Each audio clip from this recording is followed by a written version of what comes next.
Get out. Right now. My father's voice cut like glass across the dinner table. The chandelier above threw cold light on his face, jaw clenched, eyes empty. You are just a burden. We want to live without you. And my mother, lifted her glass of wine, smiled faintly, and sipped. No protest, no defense, just silence. I stood slowly, chair scraping the polished floor. No words, no tears. I left into the night. That was the last time I saw them as parents. People assume betrayal comes suddenly. It doesn't. It drips. Small cuts first, until you are bleeding before you realize you've been stabbed. The truth is, I should have seen it sooner. It began with the money. My savings account emptied without explanation. College is expensive, Dad said. Family sacrifices, Mom added, stroking my hair. I believed them.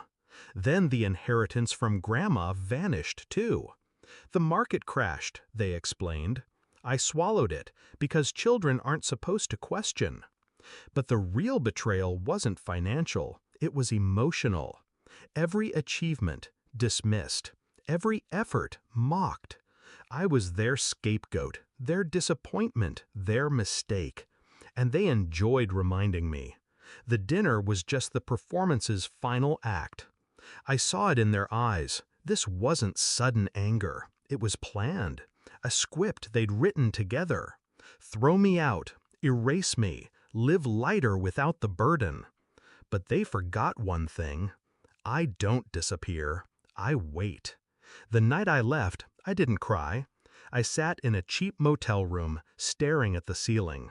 And in that silence, a clarity settled in my chest like steel. If family ties could be severed so easily, then I owed them nothing. If love was conditional, then loyalty was too. So I made a choice. I would not beg. I would not break. I would build. And when I was ready, I would burn them down. The plan started with patience. I took the jobs no one wanted. I studied when no one watched. I built my name brick by brick in a city where no one knew I belonged to them.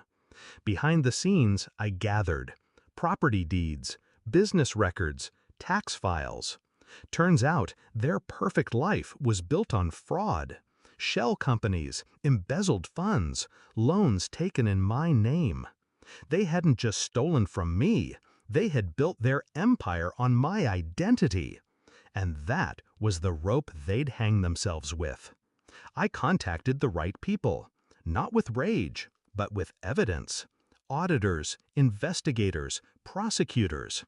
One quiet email at a time, one signed affidavit, one sealed envelope. Every piece was deliberate, every move invisible.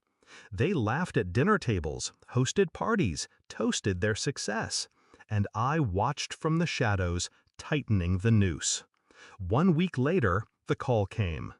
I was in my office when a colleague walked in, phone in hand. "Did you hear? Your parents are in big trouble." I didn't flinch, didn't smile, didn't even look surprised.